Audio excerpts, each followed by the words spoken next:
¿Sí se ve lo que estoy compartiendo ahorita en la pantalla? Simón, sí. Ok, perfecto. Sí, sí se ve. Bueno, pues muchas gracias por haber organizado este evento. Muchas felicidades a todos los que pasaron antes de mí, la neta, se la fletaron con todos sus trabajos, con las investigaciones. Yo en esta ocasión voy a presentar un trabajo más bien informativo, más bien de divulgación, que llamó mi atención desde el año pasado, finales, tal vez mediados de primer semestre. O sea, todavía pues era muy nuevo, sigo siendo nuevo en la física, pero lo que llamó mi atención fue el hecho de cómo un fenómeno físico eh, tuviera tal interpretación geométrica, que más adelante vamos a ver, y cómo el universo parece seguir ciertas reglas que dictan de alguna forma la evolución de los sistemas. Así que bueno, como les digo, esto es más que nada informativo divulgativo, o sea, no vamos a tener que quebrarnos tanto la cabeza entendiendo conceptos, al menos no por el momento, más después. Y bueno, el problema de la curva braquistócrona, contexto histórico, solución de Johann Bernoulli y una deducción analítica de la ecuación. Bueno, hay que empezar este tema pues hablando del autor de este problema, de Johann Bernoulli. ¿Quién fue Johann Bernoulli? Pues aquí les preparé unos pequeños puntos que nos van a dar un background de quién era, qué hacía, aunque es conocidísimo. Pero bueno, nace en julio de 1667 en Basilea, Suiza. Fue el hermano menor de Jacob Bernoulli. Los Bernoulli, pues, fueron una familia muy importante que hicieron grandes contribuciones tanto a la física como a las matemáticas. Son conocidísimos en cualquier rama, en mecánica de fluidos, etcétera. Y pues los tres que destacan son estos hermanos, Jacob Bernoulli, Daniel Bernoulli y su hermano, ay, se me fue el nombre del otro hermano. Eran Jacob, Daniel y... bueno, no me acuerdo, pero más adelante lo vamos a ver también. Así que bueno, estudia en la... Ah, bueno, pues Johan, el que les estoy contando. En la universidad estudia matemáticas con su hermano y después de 2 años de estudio, Johan alcanza el mismo nivel de conocimiento que su hermano, porque recordemos, Johan era el menor. En 1691 va a Ginebra a dar clases de cálculo diferencial.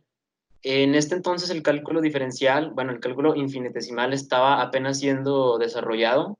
Fue cuando hubo toda la controversia de Newton y Leibniz por la atribución del cálculo y ya estaba empezando pues a esparcirse por toda Europa. Así que Bernoulli fue uno de los encargados en llevar este conocimiento alrededor del mundo y en París toma como alumno a L'Hopital, que es un matemático conocidísimo, el de la regla de L'Hopital, y se relaciona con matemáticos del círculo de Malebranche. Malebranche fue un filósofo de aquella época que también estaba estrechamente relacionado con, pues, con Bernoulli, con Leibniz y con toda esta recita. Así que bueno, junio de 1696 presenta un reto a los matemáticos publicando un nuevo problema, que es con el título que aparece aquí en pantalla, en la revista Acta Eruditorum Lipsiae. Esta fue una revista muy importante de la época, dirigida por Otto Menke y por Leibniz.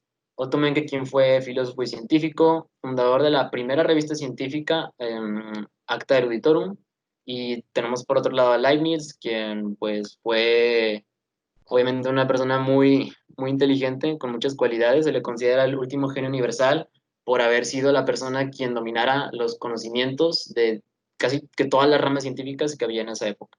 Entonces, pues Leibniz fue realmente que todo un personaje. El problema decía lo siguiente: dados dos puntos A y B en un plano vertical, se tiene que determinar una trayectoria AMB al cuerpo M que se desplaza, tal que el cuerpo llegue al punto B, perdón, al punto B, cayendo por su propia gravedad desde el punto A en el menor tiempo. Aquí tenemos una representación. ¿Qué quiere decir todo esto? Bueno, imaginemos dentro de un campo gravitacional uniforme que tenemos una partícula, un objeto a cierta altura y tenemos otro objeto a menor altura, pero con separación horizontal. Entonces tenemos que ver cuál es la trayectoria que seguiría un cuerpo que recorre desde esta posición hasta esta posición, tal que le tome el menor tiempo. Uno podría pensar, bueno, pues se trata de una línea recta, ¿no? Pero la verdad es que no es así. La línea recta tal vez es la que minimiza la distancia entre estos dos puntos, pero no precisamente quiere decir que esto implique el menor tiempo. ¿Por qué? Aquí en este GIF podemos ver más o menos a qué me refiero con esto. Si tenemos la línea recta, que es la que está mero arriba, la hipotenusa de este triángulo rectángulo, pues vemos que a pesar de que es la trayectoria más corta, le toma mucho tiempo llegar hasta la posición final. En cambio, si tenemos una caída completamente vertical, que es la del cateto de este triángulo, para después recorrer la distancia horizontal, pues adquiere mucha velocidad porque el vector de la gravedad está empujando hacia abajo, pero el hecho que tenga que recorrer todo este cateto de abajo hasta la posición final es lo que hace que pierda tiempo, porque está aumentando la distancia. Entonces tenemos que hallar la forma de maximizar la velocidad y minimizar la distancia. Y ese equilibrio perfecto entre estas dos magnitudes, pues es la curva que está representada en color rojo aquí. Así que bueno, pasan 6 meses desde que Bernoulli publica su reto a los matemáticos en la revista de Leibniz y no recibe respuesta alguna. Se especula que este reto iba dirigido a una persona en específico, y es Isaac Newton. ¿Por qué? Bueno, en este entonces, como les comentaba, estaba la disputa del cálculo infinitesimal, que si Newton, que si Leibniz, y Bernoulli había expresado públicamente su apoyo a Leibniz dentro de toda la polémica que hubo del cálculo. Así que esta era una manera de probar, pues bueno, a ver qué tan bueno era Newton, si podía con este problema. Como no se recibió respuesta alguna, se asume que Newton no pudo resolverlo y que fue derrotado. Ok, mientras se carga, si quieres, vaya, ¿por qué elegiste ese tema para matar el tiempo? Bueno, pues como te decía, ese tema lo descubrí cuando estaba a mediados del primer semestre. Fue por un video, me acuerdo, de Vsauce se llama, tiene videos chidillos, un canal de YouTube. Y me acuerdo que lo que me llamó mi atención fue el hecho de que usaba conceptos que, perdón, en ese entonces, pues sí entendía, sí estaba como que algo familiarizado con ellos, pero no los había visto a fondo del todo. Entonces, yo me propuse la meta a mediano plazo, pues de entender esos temas, primero que nada, y luego, una vez entendidos, pues poderlos aplicar para poder yo llegar a la misma deducción que la que está ahí presentada en las diapositivas. Y luego después dije que no, pues voy a indagar sobre la historia de ese mismo problema, y fue donde descubrí pues todo el contexto histórico que tenía, y llamó también mi atención porque se me hizo muy cool cómo, o sea, cómo nació de una polémica y cómo estuvieron involucrados pues como que tantas personalidades de ese entonces, y fue lo que me gustó mucho de ese tema. Ok, ahí creo que ya se ve la presentación. Si gustas, vaya a continuar con tu exposición. Ajá, ok.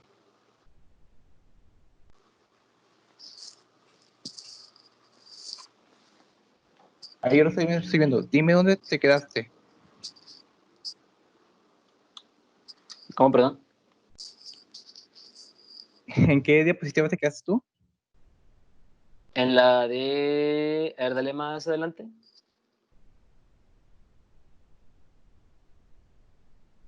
En la del GIF, se quedó en la del GIF. Ajá. Sí, es como la tercera, cuarta más o menos. Puede que lo vean así como que congelado, como que se va cortando por frames, pero es más que nada por mi velocidad de internet.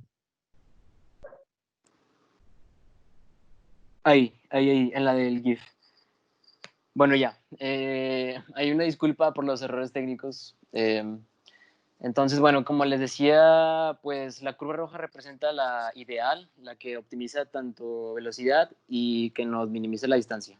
Siguiente, por favor. Bueno. Siguiente. Pasan 6 meses en los que no se obtiene respuesta. Se cree que Newton no pudo con el problema. Ok. El 30 de enero de 1697 recibe una carta Charles Montague, quien era el entonces presidente de la Royal Society del 95 al 98. Entonces, en esa carta, Newton explica que él recibe 2 problemas y una carta de Bernoulli que expresa que su desafío de junio no había recibido solución. esos dos problemas, pues era el primero, el que ya les había comentado antes, de la trayectoria que minimiza el tiempo, y uno adicional completamente nuevo. En esa carta, Leibniz le replica a Bernoulli, no solo asegurando que ya tiene la solución al problema, sino también solicitando que se extendiera el tiempo de enviar las soluciones hasta la Pascua y que el problema fuera republicado en Francia e Italia. Siguiente, por favor. Ok, bueno, este es el segundo problema de Bernoulli. No voy a, o sea, no vamos a indagar mucho en él, pero es más que nada porque tenían la curiosidad, pues es ese el que está ahí. Y en ese mismo tiempo se publica en enero de 1697 en el Philosophical Transactions un fragmento de un paper anónimamente que incluía las soluciones a estos dos problemas que había publicado originalmente Bernoulli. Luego de este paper se extrae, perdón, de esta revista con esa publicación se extrae el fragmento del paper y se republica en el Acta Eruditorum, que recordemos era la revista que manejaba Otto Menke con Leibniz, con el título que aparece aquí a la derecha, que está un poco complicado, pero podemos identificar palabras como epístola, matemática, Johannes Bernoulli y pues matemático célebre, ¿no? Siguiente, por favor. Bueno, ahí, hasta ahí. Ok, entonces, adicionalmente a las soluciones de Leibniz, Bernoulli recibe otras tres. La primera de ellas es del marqués de L'Hôpital, quien había sido anteriormente su alumno, como les comentaba, porque el problema al haber sido republicado en Francia e Italia, eso implica que tuvo un mayor alcance. Entonces, pues más gente pudo participar en él, más gente se interesó y llegó a esta solución. Llega otra solución desde Italia, que era pues, nada más y nada menos que Jacob Bernoulli, el hermano de Johannes Bernoulli, y recibe otra solución completamente anónima desde Inglaterra. Pícale yo. Así que bueno. Es entonces cuando Leibniz expresa una frase que quién sabe si fue verdad, pero pues queda muy padre el mito, y dice, reconozco al león por su garra. Porque al leer el paper que había enviado alguien anónimamente desde Inglaterra, pues observa que denota cierta autoridad, cierta habilidad para las matemáticas y pues una manera muy característica de atacar los problemas. Entonces él supo inmediatamente que se trataba de Newton. Y es entonces cuando recibe todas las soluciones, incluida la de Newton. Siguiente. Así que bueno, finalmente esta carta que fue enviada a Montague con las respectivas soluciones a ambos es incluida en una obra conocida como Collected Papers de Newton, que curiosamente aparece también sin firma. Esto corrobora el hecho de que Newton mandó las soluciones anónimamente. ¿Por qué lo habría hecho? Pues especula que Newton no le gustaba ser desafiado, sobre todo por gente extranjera. Entonces él consideró ese desafío como una especie de ofensa hacia él, por lo que tal vez de alguna manera soberbia o como para burlarse, decidió mandar las soluciones sin firma, como una forma anónima. Y pues le pareció a Newton como lo más adecuado a responder a esa situación. Siguiente.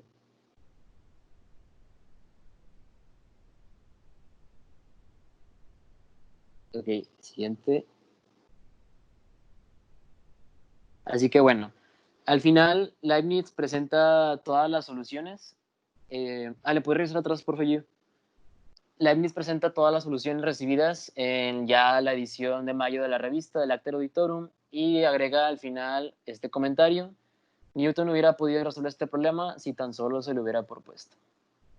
Y es así como ya se da a conocer las soluciones a este problema, que finalmente esta curva es conocida como la curva braquistócrona. Y cada una de estas personas que envió soluciones, tanto Jacob como Leibniz, como L'Hôpital, Newton, emplearon sus propios métodos para llegar a la solución, pero todos convergieron en lo mismo, que se trataba de este tipo de curva con una propiedad muy especial que ahorita van a ver. Siguiente.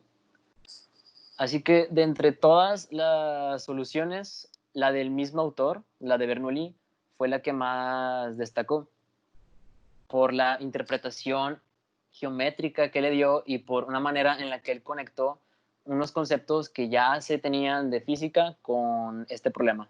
Siguiente, por favor. Así que bueno, para entender cómo llegó Bernoulli a esta solución, debemos de recurrir al principio de Fermat, que ya en ese entonces había sido publicado en 1662, que nos dice que un rayo de luz, si viaja de un punto A a un punto B, lo hará recorriendo la trayectoria más rápida posible. Como un poco de contexto, en ese entonces ya se tenía la idea de que el universo tendía a gastar la mínima cantidad de recursos, la mínima cantidad de materiales para determinar la evolución de los sistemas, ¿no? Es lo que actualmente se conoce como principio de mínima acción, pero en ese entonces, estoy hablando pues desde mucho antes, inclusive desde el siglo I, eh, se trataba más que nada como una idea, porque ya se conocía la ley de Snell, el principio de Fermat, pero no se había formalizado tanto como está actualmente y era más que nada una idea filosófico-teológica. No fue hasta tiempo después, con Euler, con Lagrange, que ya se pudo estipular tal como lo conocemos actualmente, el principio de mínima acción, pero pues ya como que se la solían en ese entonces. Siguiente. Así que bueno, la genialidad de Bernoulli radica en que él piensa, bueno, si nosotros tenemos un rayo de luz incidiendo sobre capas con diferentes índices de refracción, esto quiere decir que constantemente va a estar obedeciendo la ley de Snell. Esto quiere decir que siempre va a estar cambiando de dirección de manera que haya la ruta más rápida, que le consuma menos tiempo para llegar a su destino. Entonces, ¿qué es esto? Una optimización de tiempo. Y lo que estamos buscando con este problema publicado por Bernoulli, pues también es una optimización de tiempo. Es ahí donde él ve que hay una relación estrecha entre estos dos fenómenos y busca aplicar el principio de Fermat, ley de Snell, para resolver el problema. Así que aquí tenemos pues, la ecuación, la curvatura que sigue la luz al pasar de un medio a otro con diferente índice de refracción obedece a la ley de Snell, que es el seno del ángulo de la superficie en la que esté la luz dividida sobre la velocidad a la que viaja es igual al seno del ángulo con la que sale la luz de otra superficie dividido entre la velocidad que lleve en ese mismo medio. Siguiente. Aquí hay una imagen de cómo son estos ángulos respecto a una normal que es perpendicular al límite entre los cambios de superficie y pues las velocidades van variando para obedecer esta ley. Siguiente, por favor. Así que bueno, regresando al problema de Bernoulli. Vamos a suponer que en esta figura, donde tenemos ahí una distancia y, donde termina y, sobre la curva azul tenemos nuestra partícula hipotética. Entonces, por conservación de la energía cinética en cualquier punto va a ser igual a la pérdida de la energía potencial, ¿no? Entonces, conforme nosotros vamos perdiendo energía potencial, pues nos vamos acercando a la superficie. Esta energía potencial que vamos perdiendo se va acumulando a nuestra energía cinética, lo que implica un aumento en la velocidad. Es entonces como a partir de esta igualdad podemos despejar la velocidad para llegar a esta expresión. Dale. Ok. Así que bueno, a fin de cuentas, regrésale porfa, el anterior. A fin de cuentas, V igual a raíz de 2GY, pues raíz de 2G lo podemos tomar como una constante, de manera que nuestra velocidad va a ser únicamente, pues directamente proporcional a la raíz cuadrada de la profundidad, si lo quieren ver de alguna forma. Entonces aquí abajo pues están estas representaciones de las láminas infinitesimales, donde la luz va cambiando de velocidad, en la que en cada lámina le corresponde una velocidad que es proporcional a la raíz de la profundidad a la que se encuentra. ¿Siguiente?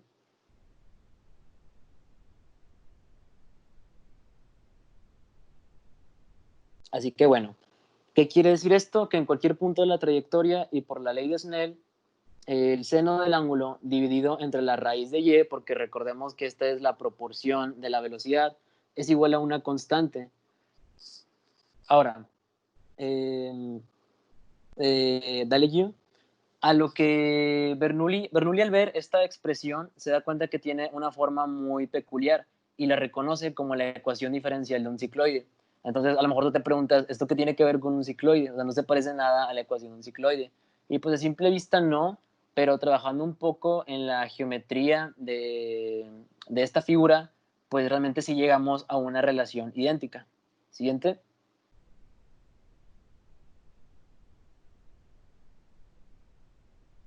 Bueno, yo aquí regrésate a la primera animación porque aquí lo voy a dar por partes. Ok, perfecto. Bueno, primeramente, para entender un poco mejor cómo surge o cómo hallamos esta relación, vamos a imaginarnos un círculo rodando sobre un techo, porque básicamente la cicloide es la trayectoria que sigue un punto inscrito sobre una circunferencia cuando esta rueda sin deslizamiento sobre una superficie plana. Así que, dale yo. Esta trayectoria amarilla representa la cicloide que sigue este punto rojo que vamos a denotar P, ¿vale? Conforme va rotando nuestra figura. Siguiente. Así que bueno, nuestro círculo, conforme va girando, está momentáneamente pues haciendo un punto de él contacto con el techo, lo que quiere decir que durante ese instante es como si nuestro eje de rotación estuviera en este punto que denotamos C. Si unimos con una línea imaginaria el punto C con nuestro punto P, podríamos tratar a esta figura donde C es nuestro eje de rotación, pues en este instante, y P un extremo como un péndulo, y la cuerda del péndulo pues viene representada por esta línea gris imaginaria. Así que ahí es el centro de rotación instantáneo y ahí vemos cómo sería el movimiento oscilatorio del punto P. Siguiente. Así que bueno, tenemos esta línea verde. La línea verde representa la velocidad que llevaría nuestra partícula al seguir el movimiento del péndulo, pues recordemos que va a ser tangencial a la curva que esta describe. Entonces, como es tangencial a esta curva, esto quiere decir que el ángulo que se forma entre esta línea verde y la cuerda de nuestro péndulo va a formar un ángulo de 90 grados. Siguiente. Y no importa dónde hayamos dicho que se localiza este punto P, siempre cuando tracemos esta línea verde, que va a ser la tangencial a la trayectoria del péndulo hipotético que imaginamos, va a coincidir con el fondo del círculo, de manera que podemos aquí identificar esta línea negra que es el diámetro de la circunferencia. O sea, eso siempre se va a cumplir. Siguiente. Ahora definimos un ángulo θ formado entre la línea verde y el diámetro de nuestra circunferencia. Siguiente. Y por consecuencia obtenemos otro triángulo que va a ser proporcional a este que tenemos aquí. Siguiente. Aquí el ángulo θ se pasa para arriba y aquí vemos el triángulo que se forma, que está marcado aquí en rosa. Vaya, creo que se le trabó la presentación allí o no sé si yo soy el único que la ve congelada. No, a mí sí me sale bien. No sé los demás. Bueno, olvídalo, suyo. Yo sí la veo con concordancia. Sí se ve Ok, bien. va. Ok, perdón, chicos, Eres continuaba. tú, Axel. No hay falla, güey, no hay falla. Bueno, ok. Ahora, de este triángulo rosa que se formó, la hipotenusa de este triángulo va a estar dada por el diámetro multiplicado por el seno de θ. Esto es por mera trigonometría. Siguiente. Ahora, si queremos determinar cuánto vale el cateto de este triángulo rosa, pues es básicamente la hipotenusa que ya teníamos, que es d seno de θ, multiplicada otra vez por el seno de θ, de manera que obtenemos d seno cuadrado de θ. Siguiente. Así que bueno, ¿qué es este cateto del triángulo rosa? Pues si se dan cuenta, este cateto representa la profundidad a la que se encuentra la partícula respecto al cicloide, porque el cicloide es esa curva amarilla que se ve ahí, el punto rojo es la partícula que se localiza en ese instante en esa posición, así que el cateto rosa pues no representa nada más que su profundidad. Así que ya obtuvimos una expresión para la profundidad en función de este ángulo θ y el diámetro, que tenemos y es igual al diámetro por el seno cuadrado de θ. Sacamos raíz cuadrada de ambos lados de la ecuación. Siguiente. Nos queda que la raíz de y es la raíz del diámetro por el seno de θ. Volteamos nada más los términos y nos queda que 1 sobre la raíz de d es igual al seno de θ entre la raíz de y. ¿Pero qué es 1 sobre la raíz de d? Bueno, pues el diámetro obviamente no va a cambiar mientras nuestro círculo va rotando, por lo que es una constante. En consecuencia, 1 sobre raíz de d pues es una constante. Siguiente.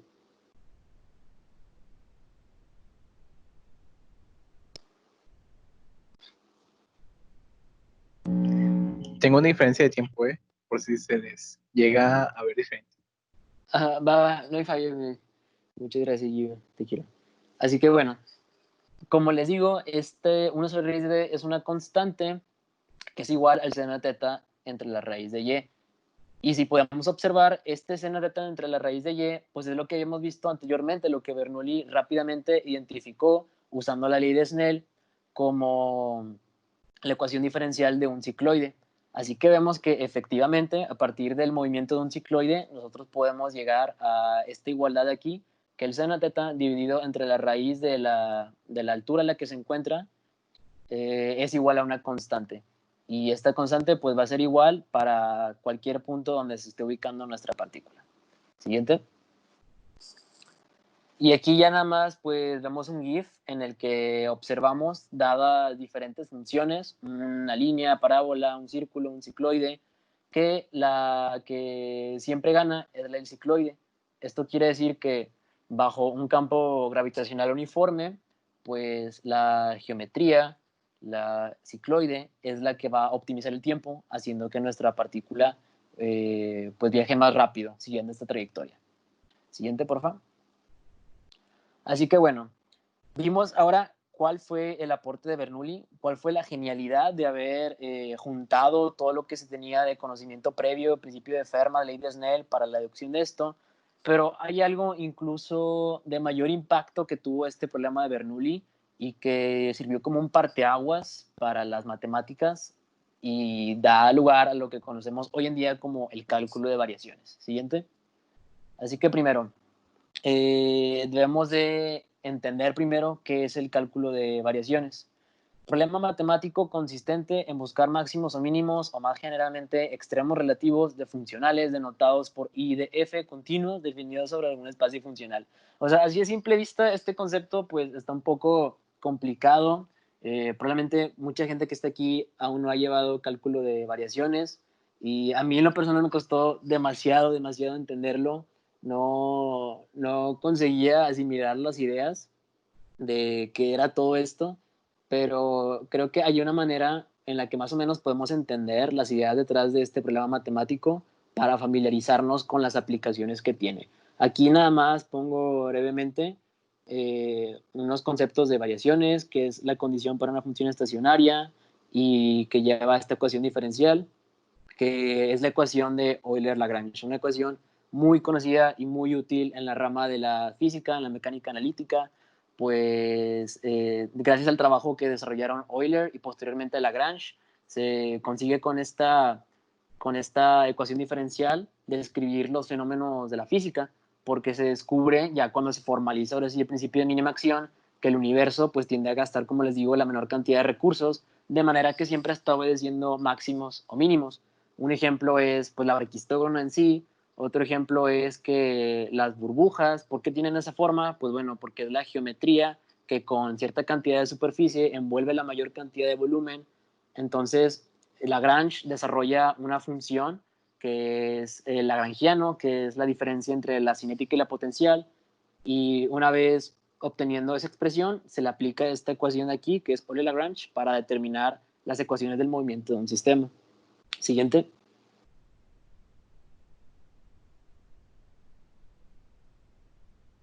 Pero bueno, una manera de entender más intuitivamente el cálculo de variaciones, siento yo que es compararla con el cálculo diferencial, con el que la mayoría, si no es que todos, pues ya estamos familiarizados. Entonces, ¿qué es lo que hacíamos cuando en una función queríamos hallar los máximos o mínimos? Pues simplemente derivábamos la ecuación, la igualábamos a cero y resolvíamos para esa ecuación, ¿no?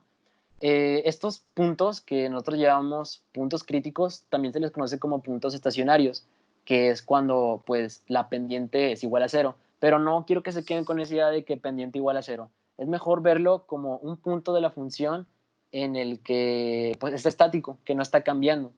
Entonces, podemos análogamente para hallar las funciones estacionarias de un funcional I de f. Bueno, aquí una aclaración. ¿Qué es un funcional?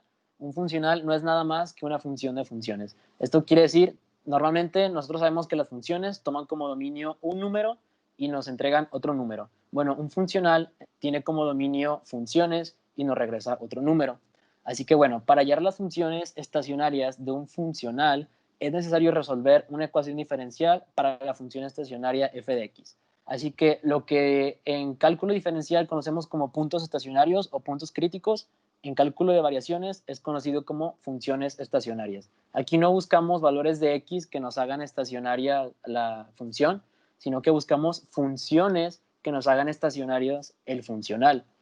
Tenemos otra semejanza, que la función viene siendo pues el funcional. Siguiente. Y pues que para hallar estos valores, en una derivamos, igualamos a 0, y en otra pues tenemos que resolver una ecuación diferencial para la función estacionaria f de x, que esta ecuación diferencial resulta ser la ecuación que les comentaba anteriormente de Euler-Lagrange. Siguiente. Bueno, un breve ejemplo para ver cómo se aplica este tipo de problemas. Dados estos dos puntos A y B, vamos a hallar la trayectoria tal que la distancia AB sea minimizada. Entonces, a simple vista, pues esto parece un problema trivial, una solución obvia, que es la línea recta, pero vamos a atacarlo como si se tratara pues de un problema de cálculo variacional. Entonces, sea I la longitud de arco de una curva y igual a f de x entre los dos puntos A y B. Esta I es un funcional, todavía no sabemos cuál es, qué función es. Entonces la longitud está dada por la integral de desde A hasta B de un diferencial de arco. Entonces, pues para los que ya vieron cálculo integral, la longitud de arco se puede obtener con Pitágoras, elevando al cuadrado los diferenciales. Siguiente. Entonces, de esta expresión de dx cuadrada más de y cuadrada, se divide entre dx cuadrada, se saca el dx y llegamos a esa expresión final, que es la integral desde el punto inicial al final de 1 más la derivada al cuadrado de la función. Y resolviendo esa integral, pues vamos a obtener la longitud de arco de esta función. Así que bueno, al final el objetivo es hallar una... Regrésale, por favor, a la última anotación. Tenemos que hallar una curva denotada por y igual a f de x que pase por los puntos A y B tal que la integral y es minimizada. ¿Cuál es la integral y? Pues esta última que tenemos aquí abajo, la de 1 más f x al cuadrado de x. Para hallar la minimización de esta integral, pues aplicamos la ecuación que les presenté anteriormente, que es la de Euler-Lagrange. Y de esta manera, resolviendo la ecuación diferencial, pues llegamos a que la ecuación es la de una recta, que aquí ya no la resolví porque pues no es tanto el objetivo, es más que nada para que vieran cómo se implementa el cálculo variacional para resolver este tipo de problemas, pero es realmente muy sencillo. Así que bueno, en general, el cálculo de variaciones trata de encontrar y igual a f de x tal que la integral y de f, que vemos que es una función de f con argumentos con la variable independiente, la variable dependiente y la derivada sea estacionaria. Siguiente. Así que bueno, ¿cómo aplicamos todos estos conceptos para hallar la solución al problema de la curva braquistócrona? Tenemos que hallar la trayectoria denotada por una función y de x, tal que minimice el tiempo cuando se viaja desde el punto A hasta el punto B. Nuestro objetivo es minimizar el tiempo. Como lo que se busca minimizar es el tiempo, entonces tenemos este funcional t igual a la integral desde x1 a x2 del diferencial de tiempo, donde t es el funcional, es la posibilidad de funciones que tenemos, y dt pues es el diferencial de tiempo, lo que queremos nosotros, en este caso, minimizar. Siguiente.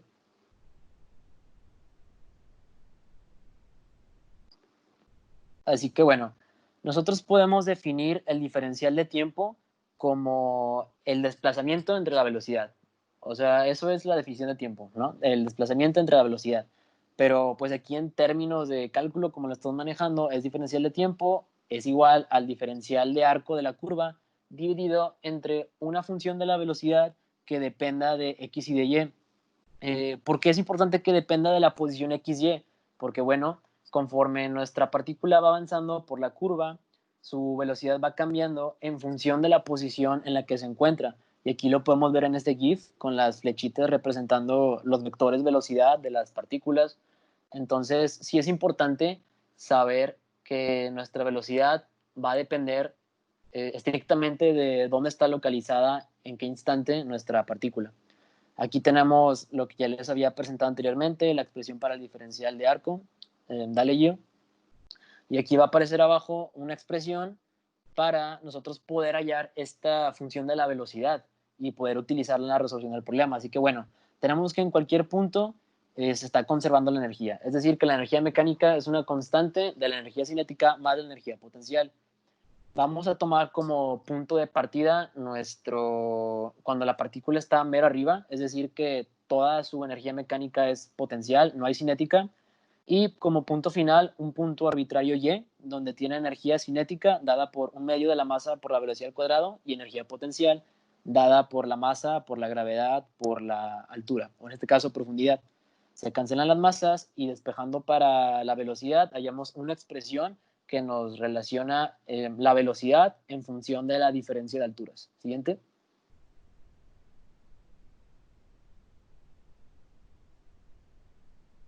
Bueno, regresando a nuestra integral original, que recordemos que es el diferencial de tiempo, es lo que queremos minimizar.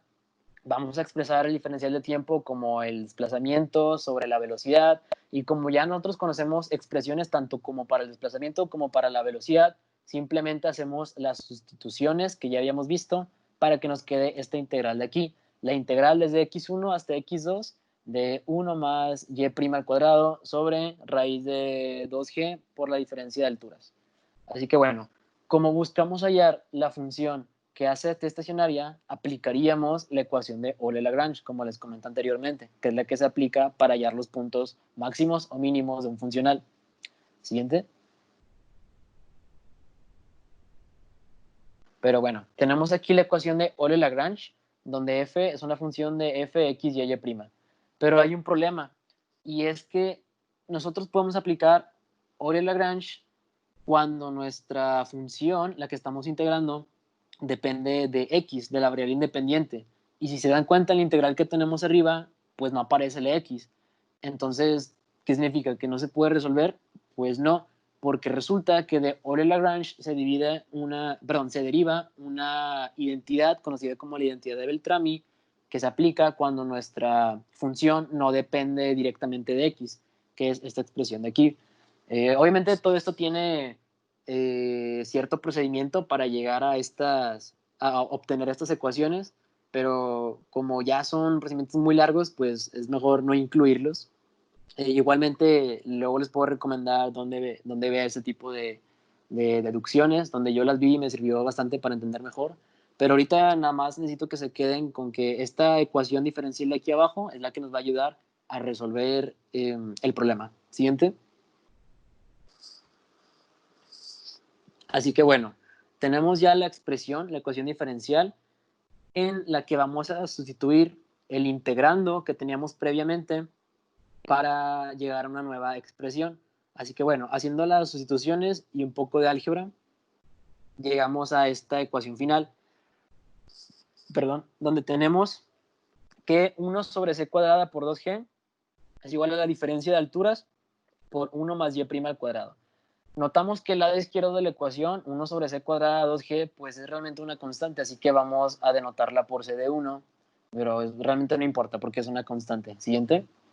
Así que bueno, ya que hacemos este cambio de variable, vamos a despejar para y' y luego cambiamos la notación de y sobre dx, que resulta ser una ecuación de variables separables. Así que separamos los diferenciales e integramos de ambos lados para llegar a esta integral final que tenemos aquí.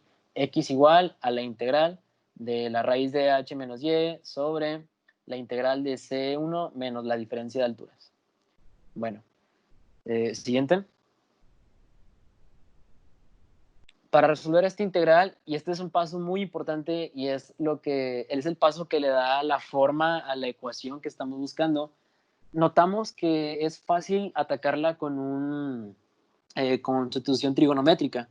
Podemos armar fácilmente aquí un triángulo rectángulo que les puse a la izquierda con las variables, definir la tangente de teta como el integrando y ya nada más hacer la sustitución. Y yo creo que de hecho resolver la integral, o sea, no es muy difícil, pero a mí fue lo que más me costó en ese tiempo porque pues aún no había visto tanto de cálculo integral, tenía pues nada más nociones muy básicas y fue como a mitad del curso, yo creo que ya pude, ahora sí que por mí mismo hacer la integral y llegar a la solución, que pues, es lo más bonito de esto. Pero bueno, así que aquí siguiendo todas las sustituciones, llevamos una expresión para u, que es C1 seno cuadrado de teta. Siguiente.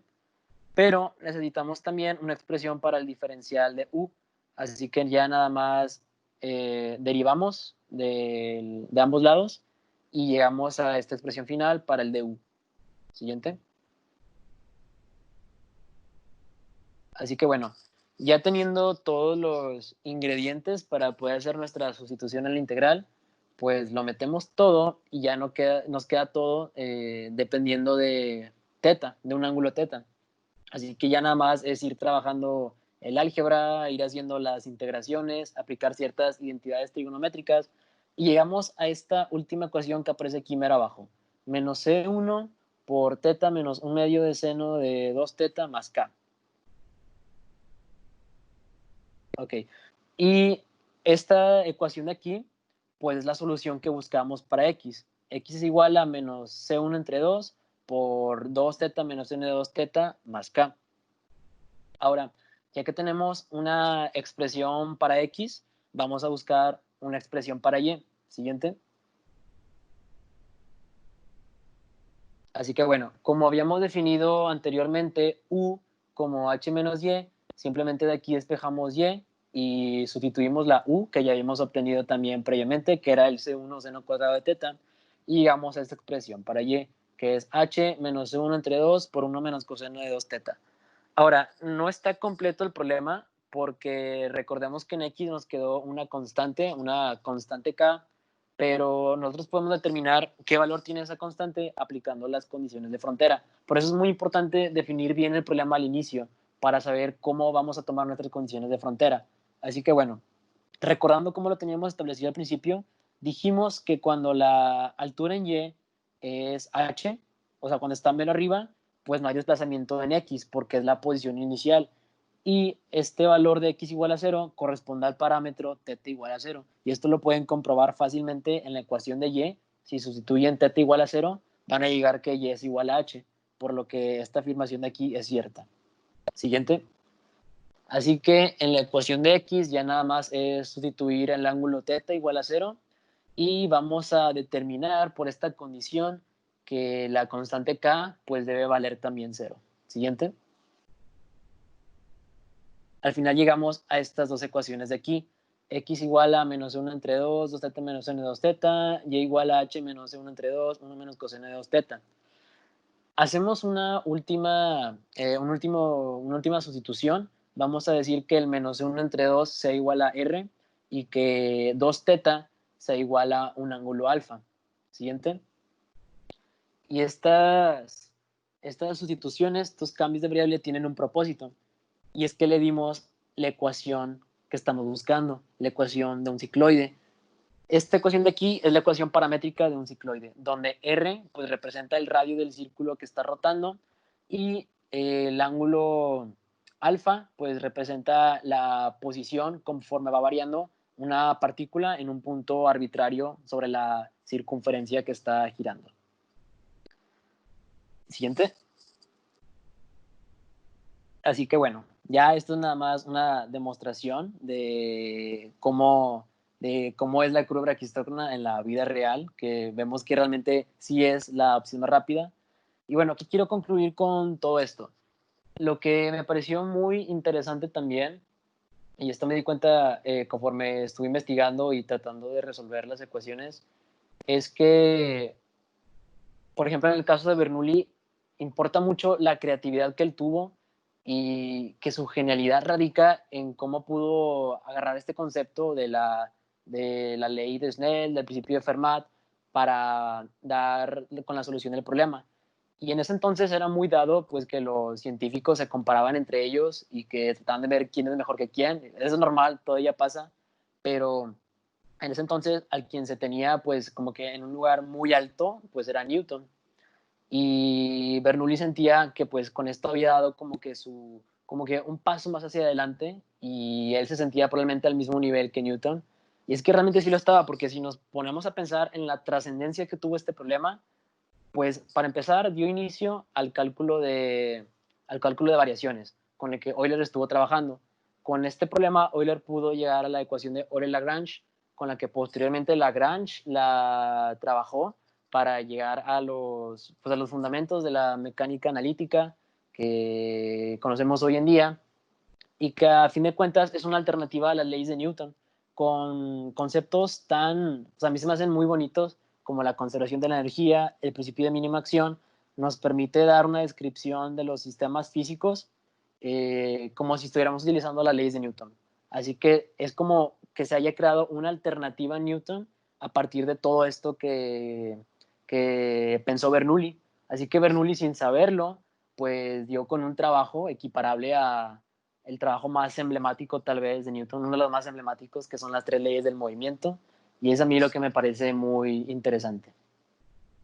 Y bueno, esto sería todo, así que si tienen preguntas, pues aquí estoy, pueden preguntarme.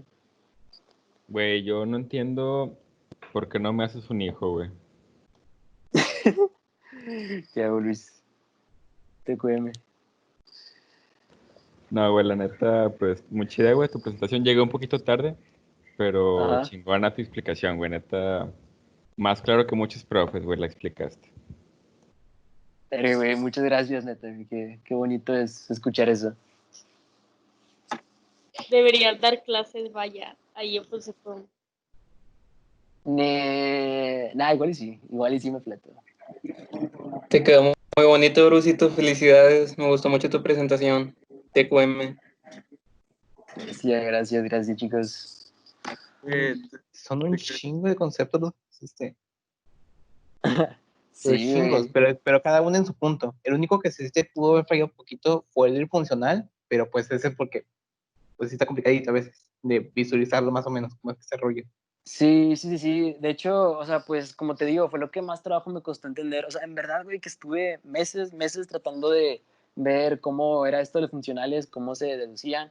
Y al final, pues ya más o menos lo entendí. Es con un parámetro epsilon que tratas de que varíe lo menor posible, y ahí vas trabajando un poquito con derivadas, con álgebra, y pues llegas a la solución final. Pero sí, yo creo aquí lo que más pues me motivó a seguir con el problema era que, pues no sé, o sea, quiero que quede como una manera de reflexión de que por más difícil que parezca algo de entender, de poder llegar a conseguir, realmente lo que importa es que tengas las ganas, güey. Y es que con las ganas te nace, o sea, te nace meterte a estudiar, a aprender por tu cuenta, a informarte. O sea, yo la neta le debo un parote a Axel, porque incluso Axel, me acuerdo, estuvimos mucho rato después de clases yendo y asesorías y él explicándome lo de funcionales, y a mí nada más no me entraba, güey, pero el vato lo explicaba muy bien y me ayudó mucho eso también. El hecho también de, pues, de preguntarle cosas a ciertos profes. Entonces, pues yo creo que lo importante es eso, güey. O sea, de que si tú te propones algo, si realmente tienes las ganas de conseguirlo, o sea, pues a como puedes, güey, te la vas a fletar. Y pues bueno, quiero agradecer a los que organizaron este evento. Quiero agradecer a Karen, a Yanis, a Susana, a ti, Gio, que estás también aquí moderando. Y gracias, güey, por el paro de la presentación. La neta, no sé por qué falló, si lo estuve probando muchas veces, en verdad. Pero bueno, son cosas que pasan. Y pues muchas gracias por haber estado aquí. A todos mis compas también que se metieron. Un saludo. Shout out a la bandita de químicas, de FCC, de todos lados. Así que bueno, ya esto es lo último. Me despido. Muchas gracias a todos. Los quiero mucho.